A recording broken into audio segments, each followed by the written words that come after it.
ମା ମଙ୍ଗଳା କିଏ? କେମିତି ସେ କାକଟପୁରକୁ ଆସିଲେ? ମା ମଙ୍ଗଳାଙ୍କ ନାମକରଣ କିପରି ହୋଇଥିଲା? କଣ ରହିଛି ମାଙ୍କ ଆଶ୍ଚର୍ଯ୍ୟଜନକ ଗୁପ୍ତ ରହସ୍ୟ? ଆସନ୍ତୁ ଜାଣିବା ମା ମଙ୍ଗଳାଙ୍କର ସମ୍ପୂର୍ଣ୍ଣ ସତ୍ୟତାର କାହାଣୀ।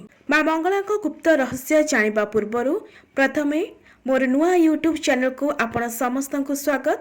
ଯଦି ଆପଣ ଏହି ଚ୍ୟାନେଲରେ ନୂଆ ଅଛନ୍ତି ଏବଂ ମା ମଙ୍ଗଳାଙ୍କର ସେହି ଗୁପ୍ତ ରହସ୍ୟ ଜାଣିବା ପାଇଁ ଚାହୁଁଛନ୍ତି, ତେବେ ଚ୍ୟାନେଲକୁ ପ୍ରଥମେ ସବସ୍କ୍ରାଇବ୍ କରନ୍ତୁ ଏବଂ ଭିଡ଼ିଓକୁ ଲାଷ୍ଟ ଯାଏଁ ଦେଖନ୍ତୁ। ତେବେ ବର୍ତ୍ତମାନ ଚୈତ୍ର ମାସ ଚାଲିଛି, ମା ମଙ୍ଗଳାଙ୍କର ଚୈତି ଓଷା। ତେବେ ସମସ୍ତଙ୍କୁ ପ୍ରଭୁଙ୍କ ପାଖରେ ମାଙ୍କ ପାଖରେ ପ୍ରାର୍ଥନା କରୁଛି ଆପଣ ସମସ୍ତେ ଖୁସିରେ ରୁହନ୍ତୁ, ସମସ୍ତେ ଭଲରେ ରୁହନ୍ତୁ। ତେବେ ଦର୍ଶକ ବନ୍ଧୁ, ଚାଲନ୍ତୁ ଭିଡ଼ିଓକୁ ଆଗକୁ ନେବା। ମା ମଙ୍ଗଳା ହେଉଛନ୍ତି ସମସ୍ତଙ୍କର ମା। ମା ସମସ୍ତଙ୍କର ସୁଖ ଦୁଃଖର ସାଥୀ। ଝୁଣ୍ଟି ପଡ଼ିଲେ ବି ମା ଆମକୁ ରକ୍ଷା କରନ୍ତି। ସମସ୍ତ ବିପଦରୁ ମଧ୍ୟ ମା ଆମକୁ ରକ୍ଷା କରନ୍ତି। ସେଥିପାଇଁ ମା ମଙ୍ଗଳା ହେଉଛନ୍ତି ମଙ୍ଗଳକାରିଣୀ।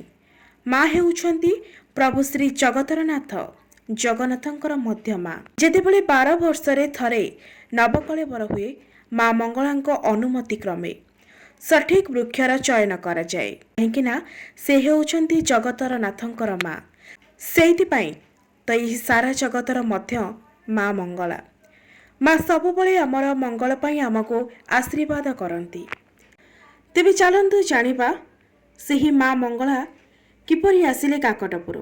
ଓଡ଼ିଶା ରାଜ୍ୟ ପୁରୀ ଜିଲ୍ଲା କାକଟପୁରରେ ଅବସ୍ଥିତ ମା ମଙ୍ଗଳାଙ୍କ ଭବ୍ୟ ମନ୍ଦିର। ଲୋକକଥା ଅନୁସାରେ ମା ମଙ୍ଗଳା ବହୁ କାଳ ପର୍ଯ୍ୟନ୍ତ ପ୍ରାଚୀନ ନଦୀ ଗର୍ଭରେ ରହି ଆସୁଥିଲେ। ଥରେ ଜଣେ ନାଉରିଆ ନଦୀକୁ ଯାଉଥିବା ସମୟରେ ହଠାତ୍ ବନ୍ୟା ଆସିଥିଲା। ନାଉରିଆଟି ସେ ନଦୀରେ କୂଳ ନ ପାଇ ଏଣେ ତେଣେ ଭାସି ଯାଉଥିବା ବେଳେ ଅଳ୍ପକେ ବର୍ତ୍ତି ଯାଇ ନଦୀ ମଝିରେ ଯାଇ ଡଙ୍ଗାଟି ପହଞ୍ଚିଥିଲା। ଗୋଟେ ଆଶ୍ଚର୍ଯ୍ୟର କଥା କି ଏତେ ବଡ଼ ବନ୍ୟା ନଦୀରେ ଆସିଗଲା, କିନ୍ତୁ ନଦୀ ମଝିରେ ଡଙ୍ଗାଟି ଅଟକି ସୁରକ୍ଷିତ ଭାବରେ ରହିଯାଇଥିଲା ଏବଂ ଡଙ୍ଗା ସହିତ ନାଉରୀ ଜଣକ ମଧ୍ୟ ରକ୍ଷା ପାଇଯାଇଥିଲା।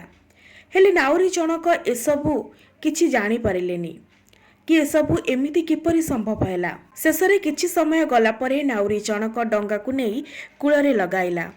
ନାଉରୀ ଜଣକ ସେଠାରେ ଆଉ ନ ରହି ଘରକୁ ଫେରି ଆସିଲେ ଏବଂ ନାଉରିଆ ଜଣକ ଘରକୁ ଆସି ଶୋଇଥିବା ସମୟରେ ନାଉରିଆକୁ ମା ସ୍ୱପ୍ନାଇଲେ। ଆଉ ମା ସ୍ୱପ୍ନରେ ଆସି ନାଉରିଆକୁ ଆଦେଶ ଦେଲେ ଆଉ କହିଲେ, ମୁଁ ସେଇ ନଦୀ ଗର୍ଭରେ ଅଛି, ମୋତେ ସେଠାରୁ ବାହାର। ମାଙ୍କ ଆଦେଶ ପାଇ ନାଉରୀ ଜଣକ ମାଙ୍କୁ ସେହି ନଦୀ ଗର୍ଭରୁ ଉଦ୍ଧାର କରିଥିଲେ। ସମସ୍ତ ଗ୍ରାମବାସୀଙ୍କୁ ଏହି କଥା କହିଥିଲେ ଏବଂ ମାଙ୍କୁ ଆଣି ପାଖ ମଙ୍ଗଳପୁର ଗ୍ରାମରେ ପୂଜାର୍ଚ୍ଚନା କଲେ। ଯେହେତୁ ମା ମଙ୍ଗଳପୁରରେ ପୂଜା ପାଉଥିଲେ, ସେଥିପାଇଁ ମାଙ୍କ ନାମ ରଖିଲେ ମା ମଙ୍ଗଳା। ଏମିତି ପୁଣି ଅନେକ ଦିନ ଗଲା। ସେହି ଗାଁର ଗୋଟିଏ କାଉ ନଦୀ ଉପରକୁ ଉଡ଼ି ଚାଲି ଆସିଥିଲା। ବହୁତ ଦିନ ବହୁତ ସମୟ ବିତିଗଲା, ହେଲେ ସେ କାଉଟି ଆଉ ସେ ଗାଁକୁ ଫେରି ନଥିଲା, କାରଣ ସେ ପ୍ରାଚୀ ନଦୀର ମଧ୍ୟଭାଗରେ ଅଟକି ଯାଇଥିଲା।